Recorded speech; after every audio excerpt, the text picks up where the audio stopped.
निम्नलिखित कथनों में से कोई एक कथन सही है, उसे पहचान कर लिखिए। इनमें से ये सही है, रंगभूमि मुंशी प्रेमचंद का उपन्यास है। नंबर 3। अगला क्वेश्चन है, निम्नलिखित कृतियों में से किसी एक कृति के रचनाकार का नाम लिखिए। तो इसमें पहला है उजली, आपके लेखक हैं रामधारी सिंह दिनकर। दूसरा है कंकाल, कंकाल के लेखक हैं जयशंकर प्रसाद। तीसरा है पंचपात्र, उसके लेखक हैं पद्मलाल पुन्नालाल बख्शी। चौथा है इतिहास के पन्नों पर, इसके लेखक हैं भगवत शरण उपाध्याय। इनमें से आप जो भी करके आए हैं उसे देख लीजिए, आपका आंसर सही है या गलत। तीसरा क्वेश्चन है, आत्मकथा विधा के किसी एक लेखक का नाम लिखिए। तो इसमें आप कोई भी अगर आत्मकथा की विधा के लेखक का नाम लिखे हैं तो ठीक है, वरना गुलाब राय और राजेंद्र प्रसाद ये दोनों ही आत्मकथा विधा के लेखक हैं। चौथा है जहाज का वंशी, किसकी कृति है? इसके लेखक हैं इलाचंद्र जोशी। आप देख लीजिए आप कौन सा लगा के आए हैं, सही है या गलत। फिर है साहित्य लोचन के लेखक का नाम लिखिए। साहित्य लोचन के लेखक हैं श्याम सुंदर दास। क्वेश्चन नंबर 2 है का प्रयोगवादी काव्यधारा की दो प्रमुख प्रवृत्तियां लिखी। प्रयोगवादी कवि स्वयं के विचारों की अभिव्यक्ति करते हैं। पहला तो ये है प्रयोगवादी काव्यधारा की दो प्रमुख विशेषताओं में से, और दूसरा है प्रयोगवादी कवि समाज चित्रण की अपेक्षा व्यक्तिगत क्रूरता का प्रकाशन करके समाज के मध्यम वर्गीय मानव की दुर्बलता का प्रकाशन करता है। ये 1 नंबर में है, पर आप जितना लिख के आए ठीक है। दूसरा क्वेश्चन नंबर 2 का खा है रीतिकाल की दो प्रमुख विशेषताएं लिखी। ये 2 नंबर का है, इसका आंसर है रीतिकाल में रस, अलंकार और छंद की प्रधानता है। नंबर 2 श्रृंगार प्रियता, यह इस काल की दूसरी मुख्य प्रवृत्ति। दूसरे क्वेश्चन का गा है गंगा लहरी रचना के कवि का नाम उल्लेख कीजिए। गंगा लहरी रचना के कवि हैं पंडित जगन्नाथ मिश्र। अब है क्वेश्चन तीसरा, निम्नलिखित गद्यांशों में से किसी एक गद्यांश के नीचे दिए गए प्रश्नों के उत्तर दीजिए।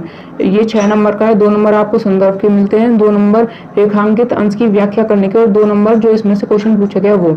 संदर्भ में आपको बता देती हूँ और रेखांकित अंश की व्याख्या आपने की होगी अपने शब्दों में। और कुसंग का ज्वर सबसे भयानक क्यों होता है, इसका आंसर इसी गद्यांश में है। तो इसका संदर्भ ऐसे लिखेंगे, प्रस्तुत गद्यांश हमारी पाठ्य पुस्तक हिंदी के गद्य खंड के मित्रता पाठ से लिया गया है। इसके लेखक रामचंद्र शुक्ल जी हैं। ठीक है, अगर अथवा वाला या फिर खा वाला आप करके आए हैं, व्यक्ति अपनी उन्नति और विकास चाहता है, ये वाला अगर आप करके आए हैं तो इस लेखक राजेंद्र प्रसाद हैं और ये भारतीय संस्कृति पाठ से लिया गया है। क्वेश्चन 4 है, निम्नलिखित पद्यांशों में से किसी एक की संदर्भ सहित व्याख्या कीजिए तथा उसका काव्य सौंदर्य भी स्पष्ट कीजिए। इसमें जो पहला है पद वो तुलसीदास जी के धनुष भंग पाठ से लिया गया है, और अथवा वाला खा ये जब तक साथ एक भी दम हो यह राम नरेश त्रिपाठी जी के स्वदेश प्रेम से लिया गया है। 5वां क्वेश्चन है क, निम्नलिखित लेखकों में से किसी एक लेखक का जीवन परिचय दीजिए एवं उनकी किसी एक रचना का नाम लिखिए। जीवन परिचय तो आप लिख के आए हों या ना लिख के आए हों, जैसा भी हो, पर बताने से कोई फायदा नहीं। फिर अगला क्वेश्चन 6, निम्नलिखित संस्कृत गद्यांश का संदर्भ सहित हिंदी में अनुवाद कीजिए। तो ये रहा संदर्भ सहित व्याख्या। संदर्भ है प्रस्तुत संस्कृत गद्यांश हमारी पाठ्यपुस्तक हिंदी के संस्कृत खंड के वाराणसी पाठ से लिया गया है। हिंदी में अनुवाद है, यह नगरी भारतीय संस्कृति और संस्कृत भाषा का केंद्र स्थल है। यहाँ से संस्कृत साहित्य और संस्कृति का प्रकाश सभी जगह फैला है। मुगल युवराज दारा सिकोह ने यहाँ आकर भारतीय दर्शन शास्त्रों को अध्ययन किया। वह उनके ज्ञान से इतना प्रभावित हुआ कि उसने उपनिषदों का अनुवाद फारसी भाषा में कराया। या अथवा वाला अगर आप करके आए तो उसका संदर्भ प्रस्तुत श्लोक हमारी पाठ्यपुस्तक हिंदी के संस्कृत खंड के भारतीय संस्कृति पाठ से उद्गृत है। अर्थ है इसका सब सुखी हो, सब रोग रहित हो, सब कल्याण को देखें, अर्थात सभी का कल्याण हो, कोई भी दुखी ना हो। अब क्वेश्चन नंबर 7 है, अपनी पाठ्य पुस्तक में से कंठस्थ किया हुआ एक श्लोक लिखिए जो इस प्रश्न पत्र में ना आया हो। एक ऐसा श्लोक जो आप याद करके गए हो और जो कि इस पेपर में ना आया हो। तो कोई भी श्लोक आप जो याद करके गए हो वो लिख, जैसे कि ये श्लोक है, वंदनम मरणम वापि जयो वापि पराजय उभयत्र समवीर वीर भाषो वीरता। जरूरी नहीं है यही श्लोक आप लिखें, कोई भी अगर आपको याद हो श्लोक जो कि इस पेपर में ना आया वो आप अगर लिख के आए तो आपका वो सही है। 7वें का खा है, निम्नलिखित प्रश्नों में से किन्हीं 2 प्रश्नों के उत्तर लिखिए। तो इसमें से 2 के उत्तर लिखने मैं सभी के बता देती हूँ, आप देख लीजिए आप किस किस के उत्तर लिख के आए। वाराणसी कस्य भाषाएं केंद्रम अस्ति, इसका उत्तर है वाराणसी भारतीय संस्कृते संस्कृत भाषाश्च केंद्रम अस्ति। दूसरा क्वेश्चन है वीर केन पूज्यते, उसका आंसर है वीर वीरेण पूज्यते। तीसरा क्वेश्चन है पदेन बिना किम दूरयाति, उसका आंसर है पदेन बिना पत्रम दूरयाति।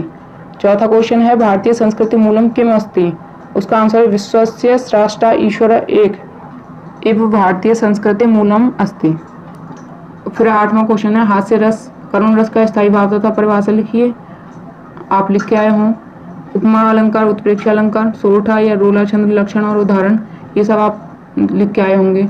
9वें का का है निम्नलिखित उपसर्गों में से किन्हीं तीन की मिल से एक एक शब्द बनाइए। तो इसमें उपसर्ग लगाने हैं जो कि आगे लगते हैं शब्द के। आप जो भी करके आए मैं सभी को बता देती हूँ। पहला है अ से आप अपमान बना सकते हैं। दूसरा है अधि, अधि से अधिकार। तीसरा उपहार। और चौथा है अभिमान। पांचवा है परित्याग। ऐसा आप कुछ भी बना सकते हैं, लेकिन शब्द आगे ही लगाना है। दूसरा है ख, नौवे का ख। निम्नलिखित में से किन्हीं दो प्रत्ययों का प्रयोग करके एक एक शब्द बनाइए। तो ये शब्द हमें पीछे लगाने पड़ते हैं शब्दों के। तो पहला है आई, आई से बन जाएगा लंबाई चौड़ाई। दूसरा है हट, आहट। तीसरा है ता, इससे आप मधुरता बना सकते हैं। चौथा है पन, बचपन। गा है निम्नलिखित में से किन्हीं दो के समास विग्रह कीजिए तथा समास का नाम लिखिए। पहला है अन्न जल, इसका समास विग्रह होगा अन्न और जल, और इसका समास का नाम है द्वंद्व समास। दूसरा है त्रिभुज, त्रिभुज का होगा तीन भुजाओं का समूह और समास का नाम है द्विगु समास। तीसरा है सप्तऋषि, सप्तऋषि का मतलब है 7 ऋषियों का समूह, ये भी द्विगु समास है। चौथा है जल थल, जल और थल, ये है द्वंद्व समास। फिर कहा है क्वेश्चन निम्न में से किन्हीं दो शब्दों के तत्सम रूप लिखिए। अंगूठा का अंगुष्ठ, कपड़ा का वसन, तालाब का तड़ाग, लाज का लज्जा। निम्नलिखित में से किन्हीं दो शब्दों के दो दो पर्यायवाची शब्द लिखिए। आंख का चक्षु, नयन। पृथ्वी का धरती, भूमि। वन का जंगल, कानन। और पक्षी का आ जाएगा खग, विहग। पतंग भी लिख सकते हैं पक्षी का। तो फिर है क्वेश्चन नंबर 10 का निम्नलिखित में से किन्हीं दो के संधि विच्छेद कीजिए और संधि का नाम लिखिए। पहला है मात्राज्ञा, इसका होगा मात्र प्लस आज्ञा और संधि है यण, क्योंकि 10th क्लास में सारी संधियां हटा के सिर्फ यण संधि है, तो सारे ये शब्द यण संधि के हैं। दूसरा है उपयुक्तम, इसका संधि विच्छेद होगा उपरी प्लस उक्तम। तीसरा है इत्यत्र, इसका संधि विच्छेद है इति प्लस अत्र।